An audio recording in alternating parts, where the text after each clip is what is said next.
Ya, kembali bersama kami sesuai aturan 4 Menteri terkait pembelajaran tatap muka 100% sejumlah daerah mulai mempersiapkan diri, termasuk kota Depok. Saat ini Depok berada dalam PPKM level 1 dan pemerintah kota Depok tengah melakukan persiapan sekolah tatap muka 100%. Sementara terkait tingkat vaksinasi, saat ini Depok sudah mencapai lebih dari 70%.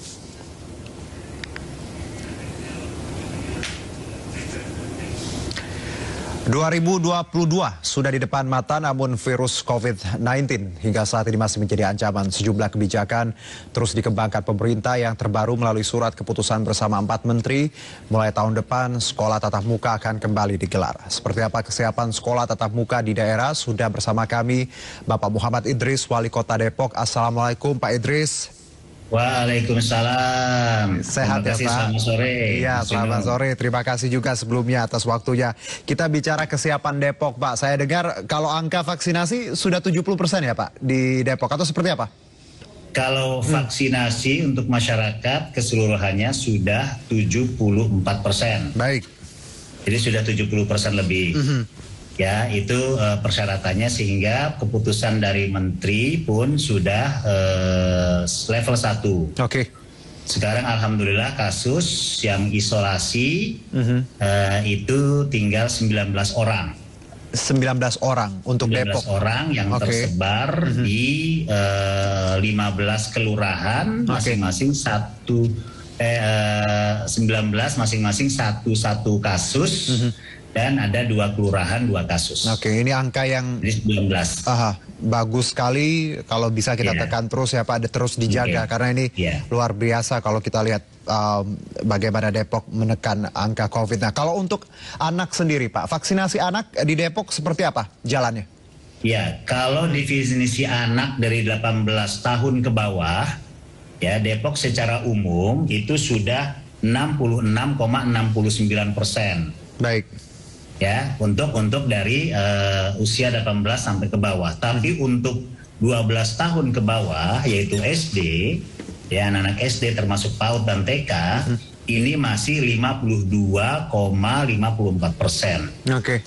Ya, tetapi perlu saya jelaskan bahwa di dalam SKB 4 Menteri, ya itu tidak ada persyaratan vaksinasi anak-anak di bawah 12 tahun. Oke. Ataupun anak-anak secara umum, lebih khusus lagi tidak ada persyaratan vaksinasi peserta didik. Yang ada adalah tenaga pendidik, yaitu guru dan tenaga kependidikan. Oke. Itu syaratnya 80%. Oke. Baik. Nah, Depok sudah 93%. Baik. 93% untuk tenaga pendidik dan tenaga kependidikan. Oke. Seperti itu. Jadi sudah memenuhi persyaratan untuk PTMT 100%. Oke. Sesuai dengan SKB 4 Menteri. Tapi memang tidak ada persyaratan itu. Baik. Nah, itu mungkin yang mohon maaf istilah saya masukan. Maka saya sangat tertarik dengan tadi pembahasan sebelumnya Pak Diki. Betul Pak. Karena tidak ada toleransi anak-anak harus 100%. Jadi Pak Idris tadi menyimak ya kita tadi ya sedikit. Tapi di SKB Menteri tidak ada. Iya. Dan yang kedua, catatan saya yang kedua perlu diketahui dalam SKB 3 Menteri itu ada semacam tidak diperkenankan bagi kepala daerah untuk melakukan pengaturan atau persyaratan penyelenggaraan pembelajaran. Jadi kami tidak diberikan untuk kewenangan untuk menambah syarat selain yang sudah ditentukan oleh SKB itu. Berarti Pak Idris, bahwa dengan kata lain ada beberapa item yang Depok sendiri sebenarnya kalau kita juga tadi simak dengan Pak Diki ya, epidemiolog kita, bahwa harusnya ada beberapa item yang bisa kita perbaiki. Akhirnya nanti kalaupun jadi PTM terbatas, ya semuanya terjaga ya Pak ya. Benar. Makanya kita di dalam turunan dari SKB 4 Menteri dalam peraturan wali kota itu bukan saya tambahkan syaratnya, tapi saya minta kepada seluruh pelaku, penggiat dan penanggung jawab pendidikan dan kependidikan bertanggung jawab terhadap antisipasi munculnya penyebaran ini. Yang ternyata kasus kemarin yang sebelumnya ketika PTM terbatas dibuka pertama kali, ya anak kami ada yang terkena bukan dari guru, tapi dari bapaknya yang bekerja di tempat lain di luar kota Depok. Saya kira menyebar ke teman-temannya. Sampai ada 100 kasus loh Mas kemarin. Iya. Alhamdulillah. Iya. Ini bisa kita tangani karena tadi mitigasinya sudah benar. Baik. Tapi ini kembali lagi Pak Idris bahwa penting sekali bahwa vaksinasi untuk anak itu penting sekali karena mereka yang nanti akan keluar rumah untuk sekolah kan? Benar, iya. Benar. Dan itu bukan dari guru menularkan. Kalau guru sudah 93%, dan mereka relatif lebih mungkin untuk bisa berdisiplin. Tapi kalau anak-anak sangat sulit. Baik, ini harusnya bisa jadi masukan nanti sebelum semuanya dimulai ya Pak ya, karena beberapa, bukan hanya pendapat teman-teman di Depok, tapi epidemiolog juga melihat celah ini di mana bahwa anak-anak harusnya siapapun yang nanti ke sekolah memang sudah divaksin, bukan setengah atau tidak sama sekali divaksin ya Pak ya. Tapi saya sudah berkomitmen dengan dinas terkait, Dinas Kesehatan dan Satgas di Kota Depok, pertengahan Januari ya itu sudah terpenuhi target minimal yang sudah ditentukan oleh Kementerian Kesehatan, yaitu 183.000 sekian anak. Yang sekarang baru 52%, sehingga pertengahan Januari saya minta sudah 100% sesuai standar kementerian. Ya mudah-mudahan sih secara simultan kita lakukan terus secara kerjasama kolaborasi dengan TNI Polri dan seluruh stakeholder untuk bisa seluruh sekolah-sekolah khususnya sekolah-sekolah yang di pemukiman ya, yang di pemukiman yang tidak terkontrol pergaulan mereka, ini bisa 100% dilakukan vaksinasi terhadap mereka. Baik, kalau kita kembali ke SKB ini dan juga aturannya yang memang masih banyak menurut kita harus diperbaiki.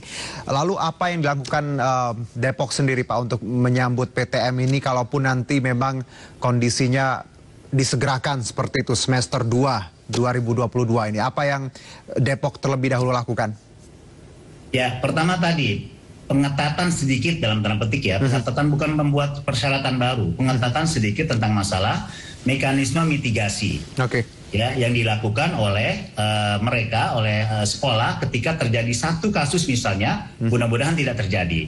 Yang kedua, pengetatan dari sisi kontrol terhadap protokol kesehatan, termasuk jajanan anak-anak. Ini yang jadi permasalahan catatan evaluasi kami kemarin. Itu ternyata ditertularkan dari penjajak jualan anak-anak di luar sekolah. Jadi ini pengetatan ini yang kami lakukan dengan cara ini, sebab kita PTM terbatas ini tadi kan harus mengacu kepada SKB 4 Menteri. Di mana anak-anak mulai belajar pada semester depan ini kalau tidak salah tanggal 10 Januari. Artinya ini harus kita segerakan ya. Tidak boleh tidak, memang kalau memang arahan dari SKB 4 Menteri harus kita jalankan. Tapi itu tadi, saya minta kepada seluruh Satgas, stakeholder, supaya bersama-sama kita melakukan pengetatan terhadap kontrol terhadap penerapan dari protokol kesehatan dan juga ketentuan-ketentuan yang sudah ditentukan oleh pusat PPKM level 1. Seperti itu. Baik, Pak Idris, terima kasih sekali atas waktunya. Semoga tadi masukan-masukan dari Pak Idris ya, dan juga epidemiolog kita juga didengar oleh Satgas. Satu Pak yang boleh saya sampaikan, satu yang mengerikan sedikit. Boleh, kenapa silakan. Kita ngotot anak-anak? Karena menurut dokter spesialis anak-anak, anak-anak ini memang relatif imunnya itu bagus. Ya, antibodinya relatif bagus. Tapi kalau sudah tertularkan, satu anak dengan cepat bisa menyebarkan kepada 10 orang dewasa. Ini bukan kata saya. Iya benar, ini diperkuat tadi oleh epidemiolog kita bahwa di negara-negara lain banyak sekali kematian anak terkait Omikron ini karena mereka belum divaksin Pak. Benar. Jadi vaksinasi untuk anak penting sekali. Jangan dipaksakan, nanti harusnya angkanya juga nggak ditawar, 100% sudah divaksin baru boleh ya Pak ya. Baik, misalnya Pak, mohon maaf SD sementara ditunda misalnya Februari misalnya, agar kita bisa menyelesaikan 100% untuk anak-anak kita. Kenapa tidak? Kenapa tidak? Makasih Pak Idris atas waktunya, sehat-sehat, insya Allah ketemu lagi kita ngobrol. Terima kasih. Baik, terima kasih. Selamat sore.